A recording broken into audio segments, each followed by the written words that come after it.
Kaso nin pertussis sa Bicol Region puminakol na sa 36 base sa datos kan DOH. Mga nagpapabakuna kontra sa nasambit na helang, nanotarang nagdadakol naman.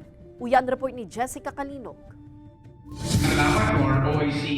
Sarong Immunization Summit ang pigkondusir kan Department of Health Bicol na obhetong mapadakula ang coverage kan pagbakuna sa mga kaakian. Asin maabot ang 95% herd immunity sa rehiyon. Digdi pigpresentar kan National Immunization Program Regional Program Manager ang 36 na kaso kan pertussis o whooping cough na nairehistro sa Bicol ngunya na 2024. Unsi subuot sa mga inian laboratory confirmed.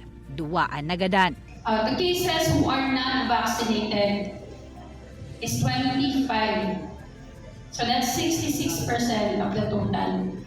And the vaccinated children are 8. So this is the breakdown. So vaccinated with 1 dose, 3. Vaccinated with 2 doses, 0. For vaccinated with 3 doses, 3. And unknown number of doses is 2. Kan magkaigwanin pertussis cases sa rehiyon, sa Barangay Balatas, Naga City, mas nagdakol mandaan mga nagpapabakuna kan sa indang mga aki kontra sa nasambit na helang.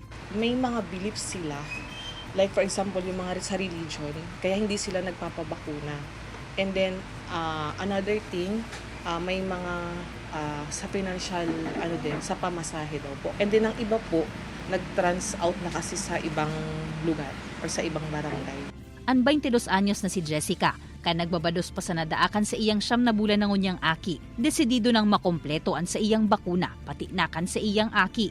Ayo po, ang aki baga dita aram kung anong namamatian, kaya importante talaga na kumpleto siya sa bakuna. Mas kampante nga ni daa si Jessica na protektado ang sa iyang aki, kumpleto sa bakuna. Sigun sa DOH Bicol, igwanin shortage ngunyan o kakulangan sa pentavalent vaccine, ang bakuna para sa pertussis. Alagad mantang may natatada pa, pigian kaminar ang mga magurang na pabakunahan na an sa indang mga aki.